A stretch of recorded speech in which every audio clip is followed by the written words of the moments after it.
할렐루야. 오늘도 주님과 동행하는 하루가 되시기를 축복합니다. 오늘은 에스라 6장 13절 15절의 말씀으로 형통에 대한 말씀을 나누려고 합니다. 오늘 말씀은 다시 시작된 성전 건축의 과정을 기록하고 있습니다. 이 모든 과정을 한마디로 한다면 형통입니다. 본문 14절 세 번째 줄에 나오는 말씀입니다. 성전 건축하는 일이 형통한지라. 모든 건축의 과정이 다 형통했습니다. 여기에는 두 가지 요인이 있습니다. 먼저는 하나님의 역사입니다. 13절입니다. 다리오 왕의 조서가 내림에 유브라데 강 건너편 총독 다뜨네와 스달보스네와 그들의 동관들이 신속히 준행하니라. 어제 말씀을 나눈 것처럼 이스라엘 백성들이 다시 성전 건축하기를 시작할 때에 페르시아 서쪽의 총독 다뜨네가 와서 누구 허락을 받고 성전을 짓는 것이냐라고 문제를 제기합니다. 이 일이 다리오 왕에게 보고되었고 결국 선왕이었던 고레스 왕이 허락하였음이 밝혀지게 됩니다. 거기다가 성전 건축에 필요한 경비까지 페르시아 왕실에서 제공해 주기로 한 것도 드러나게 됩니다. 이에 다뜨네를 비롯한 페르시아의 관리들은 성전 건축에 아주 적극적으로 협력하였습니다. 화가 복이 되었죠. 생각지도 못한 복을 받게 되었습니다. 이것이 우리가 일반적으로 생각하는 형통입니다. 하나님의 역사로 화가 복이 되고 생각지도 못한 방법으로 문제가 해결될 때 우리는 형통하다 이제 그렇게 말을 합니다. 그런데 오늘 본문에 보면 형통에 필요한 하나의 요소가 더 있습니다. 그것은 바로 우리의 신앙입니다. 14절을 읽어보겠습니다. 유다 사람의 장로들이 선지자 학개와 이또의 손자 스가랴의 권면을 따랐으므로 성전 건축하는 일이 형통한지라. 유다의 장로들, 즉 이스라엘 백성의 지도자들이 선지자 학개와 스가랴의 권면을 따랐기에 성전 건축이 형통하였다 이렇게 말씀합니다. 학개와 스가랴는 말씀을 전하는 선지자들입니다.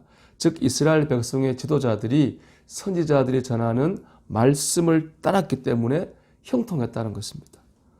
그들은 자기의 생각이나 주장을 내세우지 않고 선지자들이 전하는 말씀 앞에 순종하였습니다. 이스라엘 백성들이 하나님 말씀으로 하나가 될 때 형통의 역사가 나타나게 되었습니다. 쉬운 일은 아니죠. 성전을 건축하는 건 너무나 좋은 일이고 또 은혜스러운 일입니다. 하지만 그 과정에는 마귀의 역사도 많습니다. 건축 과정에서 의견이 부딪혀서 갈등이 일어나거나 상처를 주고받기도 합니다.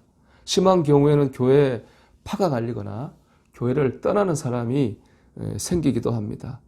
그런데 본문에서 이스라엘 백성이 성전을 건축하는 과정에는 이런 일이 하나도 일어나지 않았습니다. 그들은 오직 선지자들이 선포하는 말씀을 중심으로 하나가 되었습니다. 신앙 없이는 불가능한 일입니다. 모두가 진정으로 하나님의 뜻이 무엇인가를 생각하면서 겸손한 마음으로 임하였기 때문에 이런 모습이 가능하였습니다. 형통은 하나님의 역사와 우리의 신앙이 만날 때 이 땅에서 이루어지게 됩니다. 그럼 우리가 형통하기를 원한다면 주님의 역사만을 구할 것이 아니라 하나님의 뜻 앞에 우리 자신이 겸손하게 순종할 수 있는 믿음을 달라고 우리는 기도해야 됩니다. 그럴 때 형통하게 됩니다.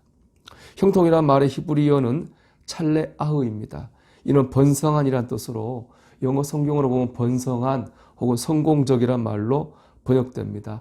즉 형통한 삶이란 하나님 안에서 성공하는 삶을 말합니다. 이를 보여준 사람이 바로 요셉이지요. 요셉은 많은 어려움을 겪었지만 결국에는 하나님 안에서 큰 성공을 거두는 삶을 살았습니다. 요셉이 이렇게 형통한 삶을 산 이유를 보여주는 말씀이 창세기 45장 7절과 8절에 나옵니다. 하나님이 큰 구원으로 당신들의 생명을 보존하고 당신들의 후손을 세상에 두시려고 나를 당신들보다 먼저 보내셨나니 그런즉 나를 이리로 보낸 이는 당신들이 아니요 하나님이시라. 요셉이 애굽의 국무총리가 되어서 형들을 만났습니다. 형들은 동생인 요셉을 배신하고 그들을 노예로 팔아버린 그런 사람들이죠. 이때로부터 사실 요셉의 고난과 시련이 시작된 것입니다. 형들을 미워하고 증오하기에 충분한 상황입니다. 하지만 요셉은 이 모든 것이 다 하나님의 뜻이다 그렇게 말합니다.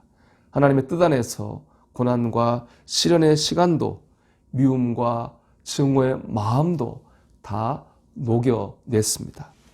사람을 보지 않고 하나님을 바라보며 하나님의 뜻에 순종하였습니다. 이런 신앙이 요셉을 큰 형통으로 이끌었습니다. 사랑하는 여러분, 우리가 형통한 삶을 살기 원한다면 하나님을 바라보고 하나님의 뜻에 순종해야 합니다. 시편 16편 8절에서 다윗은 이렇게 고백합니다.